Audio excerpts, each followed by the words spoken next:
Hi again, everybody. It's Mr. Han. This week we're looking at methods. So what I've done here is I've created a method called Fahrenheit to Celsius. And we're going to work with this method just to get sort of the bare bones of methods down. Later on in the week, I'll provide tutorials on how to do sort of more advanced things with methods. For today, we're just going to start with something very simple. So the Fahrenheit to Celsius method is a method that's designed to take a temperature in Fahrenheit and convert it to Celsius. Usually when we name a method, and we've probably seen this throughout the course a number of times, we want to name it in such a way that it describes the action that it's going to do. Methods are designed to execute some sort of action for the user, and so we want the name to be descriptive enough that the user knows exactly what it does. And it should be in sort of the nature of like a verb or action word. So in this case, it's going to do some conversion for us. Now, if I look at the scope of my whole code, it's not very long. Okay, and one of the things I want you to notice is that my method is outside of the main method. Here's the scope of my main method. I've created my own method that's outside of it.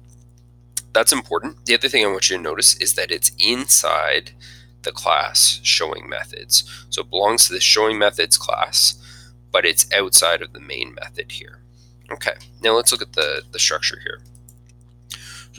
So here's where I create my method. And we'll talk about the public, the static, the void in a second. We'll talk about these brackets as well. But for right now, I want to jump right to the code here. So I have two local variables. So that is, they're local to this method. They're within the scope of this method. They can't be seen anywhere else. They're called ftemp and ctemp, Fahrenheit temperature and Celsius temperature. I also have a scanner variable that allows me to bring the information in from the screen.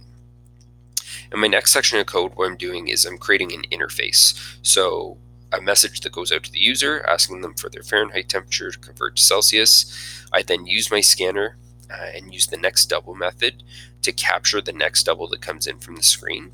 Once that user hits enter, I want that input to then be closed, and so that I don't get extra information coming in that could throw off my calculation and make things confusing. Next thing I do is I do my computation, I do my calculation. So I'm going to figure out the Celsius temperature. It's 5/9 times the Fahrenheit temperature minus 32. And you might be wondering about these doubles. They help me keep the residual sort of digit places behind the decimal place such that I don't end up getting a rounding error. So when I go to run this, I'm going to hit play and nothing happens. And you might be asking yourself, why didn't that work? Well, in order to access this method, in order to make use of it, I have to make a call to it. I have to use it in my main method. So we would have learned earlier in the course that your coding always starts in your main method, and that's where things are executed. If there's nothing there, there's nothing to execute. So I need to call this method, this Fahrenheit to Celsius method, in my main method here.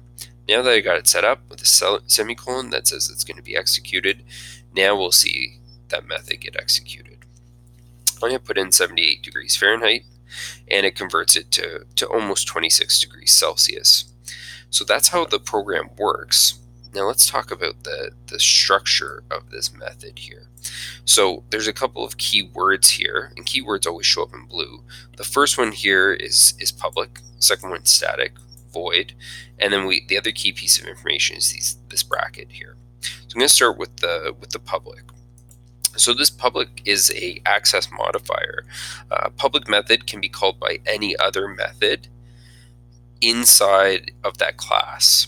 So what that means is that this method is available to any other part of my class. That's what allows it to be called inside my main method. Now let's look at this next word, the static keyword here. Okay, it declares that the method is a method of the class. Class method can be called from the class itself. So that's also important. It means this is a member of this showing methods class. The next word here is the void. The void is important because it's telling us what the return type is.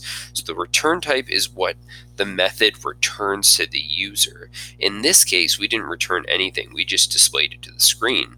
But if we had further calculations to do, it might be better to actually capture this number and use it someplace else in my main method. That's where you'd have a return type. So the return types are our classic data types. So int, double, string, it could be an array. For our case, we didn't need to return anything. We were just displaying it to the user, so we use void. Here's the name for our call to the method, and then in these brackets here, this is where we would put the parameters. So parameters are pieces of information we pass to the user. In this case, we didn't pass any information to the user. We just got it from the screen. Again, sometimes it might be more beneficial to pass in information from our program to the method to then do some computations and return something out. In this case, we didn't have any parameters, but look later on in the week for an example where we do have parameters. Finally, one thing I do want to iterate is that these variables down here are not visible anywhere else. They are local variables, and their scope is just within this method, so they can't be accessed anywhere else in the program.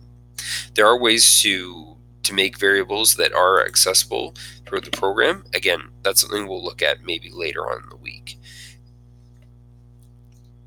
So for today, we're going to leave it with this simple methods program.